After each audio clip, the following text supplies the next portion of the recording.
Assalamualaikum warahmatullahi wabarakatuh. Hai anak cerdas dan berharap.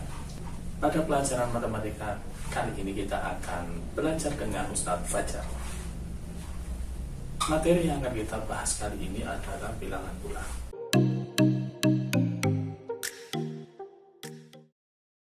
Bilangan bulat banyak sekali kita jumpai dalam kehidupan sehari-hari.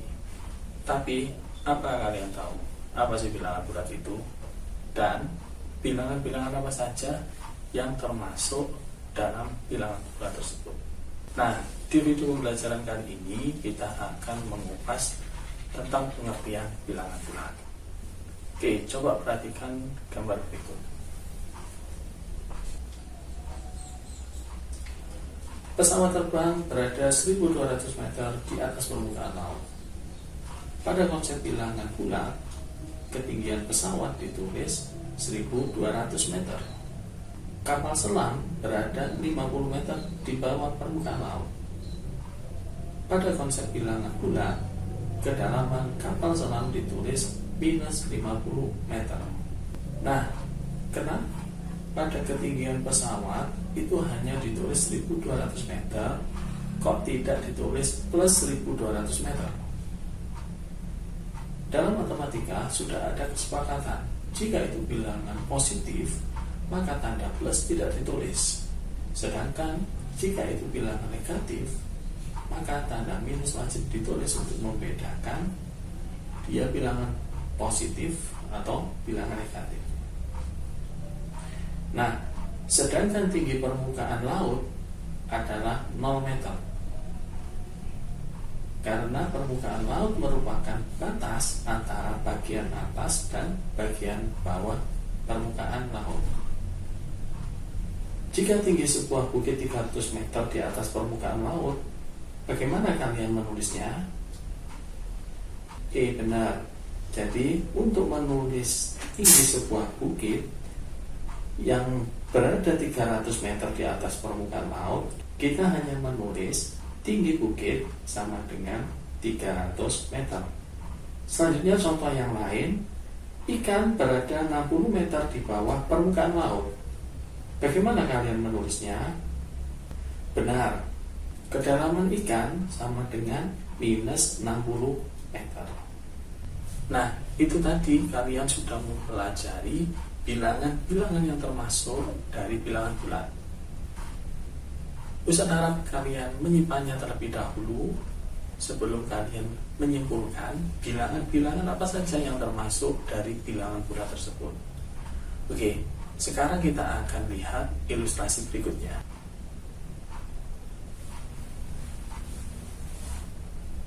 Pak Bahri memperoleh keuntungan 2.500.000 dari penjualan kambing kurban.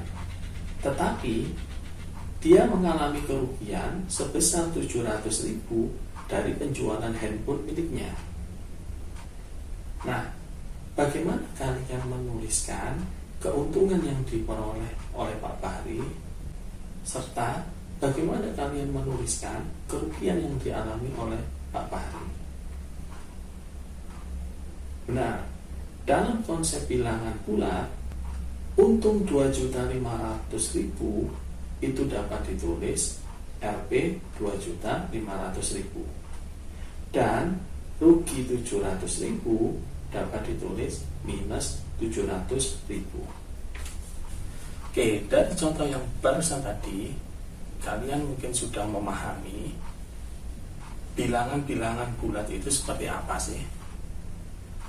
Oke, simpan dulu pemahaman kalian. Sekarang kita pindah tempat yuk.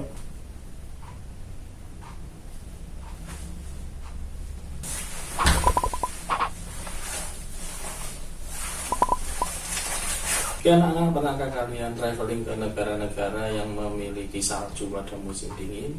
Anak-anak, salju dapat kalian temui di belahan bumi utara. Oke anak-anak, sekarang kita coba lihat peta dunia. Nah, di sini ada 7 benua: Antartika, Amerika Utara, Amerika Selatan, Afrika, Eropa, Asia, dan Australia. Biasanya salju paling banyak ditemui itu di Antartika. Tapi untuk traveling Di sini kecil kemungkinannya karena suhu di sana sangat dingin sekali. Biasanya orang-orang cenderung traveling untuk melihat salju itu di Amerika Utara atau paling banyak di Eropa. Ternyata di benua Asia banyak juga loh negara yang memiliki salju di musim dingin. Anak-anak, salju di musim dingin ini terjadi di bulan Desember sampai dengan Februari. Seberapa dingin ya suhu di negara-negara Asia yang memiliki salju di musim dingin? Kita cek yuk. Yang pertama, di Tokyo, ibu kota dari Jepang, suhu terendahnya mencapai 2 derajat Celcius sampai 4 derajat Celcius, sedangkan suhu tertingginya 10 derajat Celcius sampai 12 derajat Celcius. Kemudian kita lihat ke Tashkent, ibu kota dari Uzbekistan.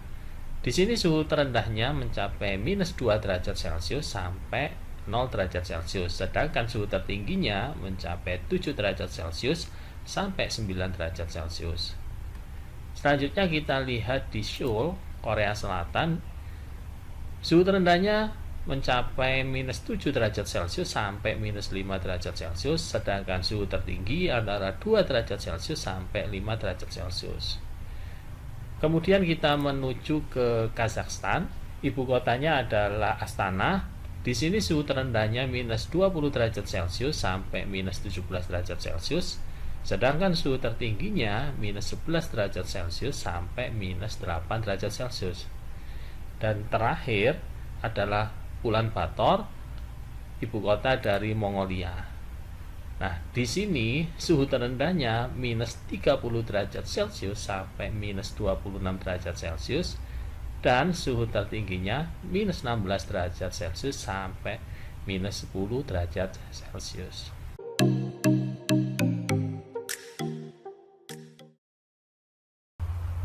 Anak-anak, dari beberapa contoh ilustrasi yang sudah Ustadz sampaikan, menurut kalian, bilangan bulat terdiri dari bilangan apa saja?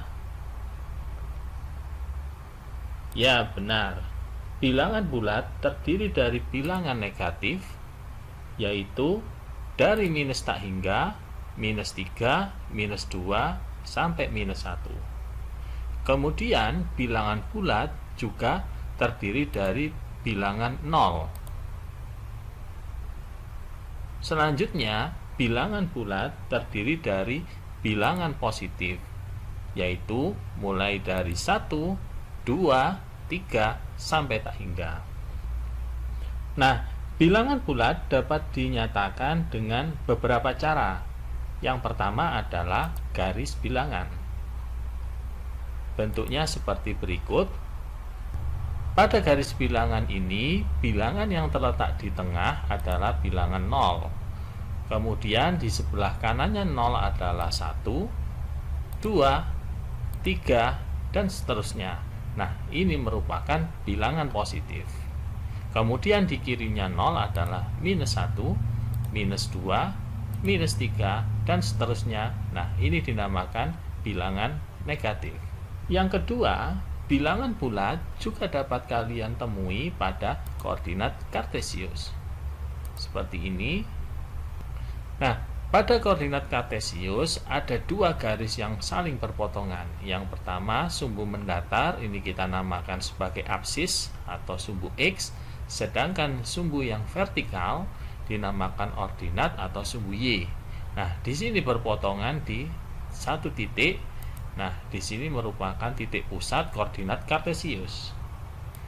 Kemudian di sebelah kanannya 0 adalah bilangan positif, sedangkan di kirinya 0 adalah bilangan negatif. Begitu juga di atasnya 0 adalah bilangan positif, dan di bawahnya 0 adalah bilangan negatif. Ya anak-anak, saya rasa kalian sudah memahami apa sih bilangan bulat itu dan bilangan-bilangan apa saja yang termasuk dari bilangan bulat tersebut. Semoga video ini dapat memberikan manfaat bagi kalian dan kalian bisa memahami matematika dengan mudah dan menyenangkan. Belajar matematika, logika terasa, hati ceria, cerdas menghadapi masalah. Wassalamualaikum warahmatullahi wabarakatuh.